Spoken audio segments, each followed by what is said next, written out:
ഹത്തയിൽ പോയിട്ടുണ്ടോ നിങ്ങൾ? ഇല്ലെങ്കിൽ കൂടെ കൂടിക്കോ. ഹത്ത സുഹൈല ലേക്സിലേക്കാണ് ഞങ്ങളുടെ ഇന്നത്തെ യാത്ര.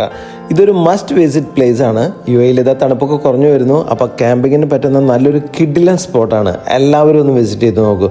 ഇവിടെ നമുക്ക് മോർണിംഗ് വൈബ്സ് ആണ്. നാട്ടിൽ നമ്മളുടെ ആ ഒരു നേച്ചുറലായിട്ട് കിട്ടുന്ന കിളികളുടെ സൗണ്ടും വെള്ളത്തിൻ്റെ ആ ഒരു ഒഴുക്കിൻ്റെ സൗണ്ടും ഒക്കെ കൂടി നമുക്ക് നല്ലൊരു കിഡിലൻ വൈബ് കിട്ടുന്ന ഒരു സ്ഥലമാണ് ഹത്തയിലുള്ള സുഹൈല ലേക്സ്. അപ്പം നൈറ്റ് ആക്ടിവിറ്റീസ് ഒക്കെ കഴിഞ്ഞു ഒന്ന് കിടന്നിറങ്ങി രാവിലെ എഴുന്നേൽക്കുമ്പോഴാണ് ഇവിടെ പിക്ചർ മാറുന്നത്. ഞാൻ പറഞ്ഞ പോലെ ആ നാച്ചുറലായിട്ട് നമുക്ക് നാട്ടിൽ കിട്ടുന്ന എല്ലാ വൈബ്സും നമുക്ക് ഇവിടുന്ന് നന്നായിട്ട് എൻജോയ് ചെയ്യാൻ പറ്റും. ഒരു 3 വീക്സ് മുന്നെയാണ് ഞങ്ങളിവിടെ പോയത്. ആ സമയത്തൊക്കെ നല്ല തണുപ്പായിരുന്നു. അതേപോലെ തന്നെ മോർണിംഗ് വൈബ്സ് ഒക്കെ നമുക്ക് നന്നായിട്ട് എൻജോയ് ചെയ്യാനും പറ്റി. എന്തായാലും നിങ്ങൾ എല്ലാവരും ഒന്ന് പോയി നോക്കൂ. ഇപ്പോഴത്തെ അവസ്ഥ എന്താണെന്ന് അറിയില്ല, ബട്ട് എന്തായിരുന്നാലും നിങ്ങൾക്ക് ഈ നേച്ചർ നന്നായിട്ട് എൻജോയ് ചെയ്യാൻ പറ്റും.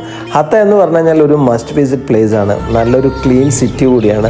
ഹത്തയുടെ കൂടുതൽ വിശേഷങ്ങളൊക്കെ അടുത്ത വീഡിയോയിൽ നിങ്ങളുമായിട്ട് പങ്കുവയ്ക്കുന്നതാണ്. അങ്ങനെ ഞങ്ങൾ ചെറിയൊരു ബ്രേക്ക്ഫാസ്റ്റ് ഒക്കെ കഴിഞ്ഞു. ഞാനിതോടെ ഒന്ന് നടക്കാൻ ഇറങ്ങിയപ്പോൾ നൈബേഴ്സ് ആയിട്ട് നമുക്ക് കിട്ടിയത് സിറിയക്കാരാണ്. അവരുടെ മോർണിംഗിലെ റോയൽ ബ്രേക്ക്ഫാസ്റ്റ് ഒരുപാട് നമ്മൾ നിർബന്ധിച്ചു അവരോട് ഒന്നിച്ചിരുന്ന് ബ്രേക്ക്ഫാസ്റ്റ് കഴിക്കാൻ വേണ്ടി. അങ്ങനെ അവരുടെ കൂടെ ബ്രേക്ക്ഫാസ്റ്റും കഴിഞ്ഞാണ് ഞങ്ങൾ അവിടെ നിന്നും ഇറങ്ങിയത്. നേരെ പിന്നെ ഞങ്ങൾ പോയത് ഹത്ത ഡാമിലേക്കാണ്. ആ വിശേഷങ്ങളൊക്കെ അടുത്ത വീഡിയോയിൽ നിങ്ങളുമായിട്ട് പങ്കുവയ്ക്കുന്നതാണ്. സോ ഗൈസ്, ഹത്ത സുഹൈല ലേക്സ് ആരും മിസ് ചെയ്യേണ്ട. നല്ലൊരു കിടിലൻ ക്യാമ്പിംഗ് സ്പോട്ടാണ്. നന്നായിട്ട് എൻജോയ് ചെയ്യാൻ പറ്റും.